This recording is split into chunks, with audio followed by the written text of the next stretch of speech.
اگر عدلیہ آزاد ہوتی by Mazhar Abbas. Chief justice Umar Bandial کو تاریخ کیسے یاد رکھے گی، یہ تاریخ پر چھوڑ دیتے ہیں۔ اب ہے امتحان نئے چیف جسٹس قاضی فائز عیسیٰ کا، خاص طور پر ایک ایسے وقت میں کہ الیکشن 2023 کے ہونے نہ ہونے پر سوالات اٹھ رہے ہیں۔ 2007 میں سابق chief justice retired Iftikhar Chaudhry کے انکار کے نتیجے میں جس تحریک نے جنم لیا، وہ تاریخی جدوجہد ہونے کے باوجود اپنے اصل مقاصد یعنی اعلیٰ عدلیہ کو نظریہ ضرورت اور پی سی او کے چنگل سے مکمل طور پر آزاد نہ کر پائی۔ البتہ ایک مثبت پہلو یہ ضرور ہے کہ دیگر اداروں کی طرح یہاں عہدہ کی میعاد میں توسیع نہیں ہوتی، اور آپ کو پتہ ہوتا ہے کہ سپریم کورٹ کے ججوں میں کون کب چیف جسٹس ہوگا۔ جناب افتخار چودھری سے لے کر جسٹس بندیال تک شاید ہم وہ خواب پورے نہ کر سکے کہ عام آدمی کو بھی جلد انصاف ملے، ایک ایسے تقسیم شدہ معاشرے میں جہاں لوگ بینچ کی تشکیل سے فیصلے سمجھ جائیں، جہاں ریاست کے اندر ریاست کا تصور عدلیہ کو کمزور سے کمزور کر رہا ہو، وہاں بہت زیادہ توقعات بھی نہیں ہونی چاہیے۔ بس نئے چیف پر بھاری ذمہ داری اعلیٰ عدلیہ کی ساکھ کی بھی آ گئی ہے۔ ایک کنٹرول جمہوریت میں جہاں چند سال پہلے سیاست کا نیا اسکرپٹ تیار کیا جاتا ہو، جماعتیں بنانے اور توڑنے کی فیکٹریاں لگی ہوں، وہاں عدلیہ کے سیاسی فیصلوں میں شک و شبہات آتے ہی ہیں۔ ریاست کے 4 ستونوں میں اگر تضاد آ جائے اور تصادم والی صورتحال پیدا ہو جائے تو سب کی نظر اعلیٰ عدلیہ پر ہی جاتی ہے۔ کاش 1954 میں گورنر جنرل غلام محمد کے گورنر راج والے فیصلے کو فیڈرل کورٹ کے جسٹس منیر نظریہ ضرورت کے تحت درست نہ قرار دیتے اور سندھ کورٹ کے فیصلے کو برقرار رکھتے تو شاید ہمیں 1971 دیکھنے کو نہ ملتا۔ اس وقت غلام محمد اور جسٹس منیر کے درمیان خفیہ پیغامات نے پاکستان توڑنے کی بنیاد فراہم کر دی، اور اس کے بعد سے آج تک ہم سنبھل ہی نہیں پائے، اور عدلیہ اتنی آزاد ہوئی جتنی جمہوریت اور صحافت۔ اس ملک میں 4 مارشل لا لگے 1958 سے 1999 کے درمیان۔ کیا ہی اچھا ہوتا اگر پہلی ہی آمریت کو آمریت اور عامر کو عامر کہہ دیتے، تو شاید مارشل لا دفن ہو جاتا ہمیشہ کے لیے اور نظریہ ضرورت زندہ نہ ہوتا۔ کیا بدقسمتی ہے کہ جہاں ججز کیا عدلیہ ہی نظر بند ہو، ججز چیف جسٹس اپنے گھروں سے باہر نہ آ سکیں، وہاں کیسی آزاد عدلیہ اور کہاں کے انصاف پر مبنی فیصلے۔ اعلیٰ عدلیہ کے ججوں اور گھروں کی آڈیو ویڈیو لیک ہوتی ہوں اور کوئی تحقیق تک نہ ہو، کمیشن بنے تو اسے روک دیا جائے، وہاں خود ججز کیسے محفوظ ہو سکتے ہیں؟ ایسے فیصلے تو ویڈیو ریکارڈ کرنے والے کو حوصلہ دیتے ہیں۔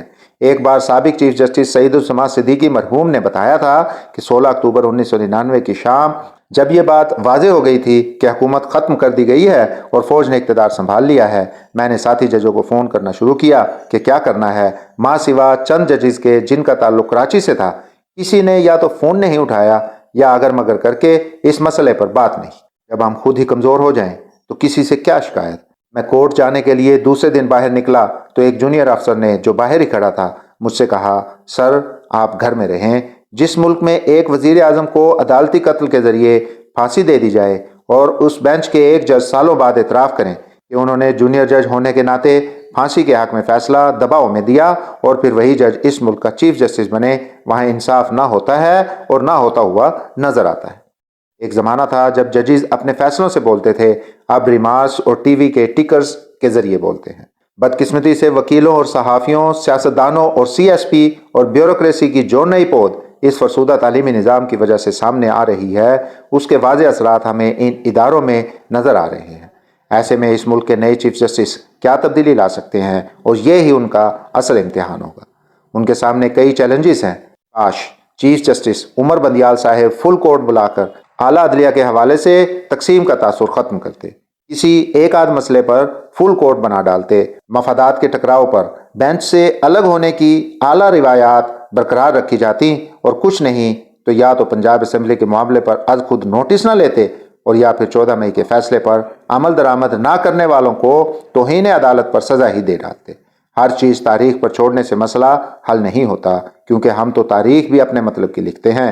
اب نئے چیف صاحب ایک ایسے وقت میں اپنے عہدہ کا حلف لینے جا رہے ہیں جہاں انہیں ایک طرف اعلیٰ عدلیہ کی تقسیم کے تاثر کو ظاہر کرنا ہے، بہت سے اہم فیصلے کرنے ہیں، سپریم کورٹ کو سیاسی معاملات سے دور رکھنا ہے، از خود نوٹس کے طریقہ کار کو اور اس کے خلاف اپیل والے مسئلے کو دیکھنا ہے، اور سب سے بڑھ کر سول کورٹ سے سیشن کورٹ تک، ہائی کورٹ سے سپریم کورٹ تک، اور ان عدالتوں کے درمیان انسداد دہشت گردی کی عدالتوں سے لے کر ملٹری کورٹ تک کے معاملات کو صرف دیکھنا ہی نہیں، حل نکالنا ہے۔ عام آدمی کے لیے تاریخ پر تاریخ کے رجحان کو ختم کرنا ہے۔ شاید ان کے لیے یہ آسان نہ ہو، کیونکہ خود ہماری وکلا برادری اور بار ایسوسییشنز سیاسی طور پر مکمل تقسیم ہیں۔ وکیلوں پر بدقسمتی سے سیاسی مفادات حاوی ہیں۔ خود میری برادری میں صحافیوں کو وزیر، مشیر اور وزیر اعلیٰ بننے کا شوق بڑھتا جا رہا ہے، تو دوسروں سے کیا شکایت؟ آج کا تو فلسفہ صحافت بھی یہ ہے، جو دکھتا ہے وہی بکتا ہے، چاہے ضمیر ہی کیوں نہ ہو۔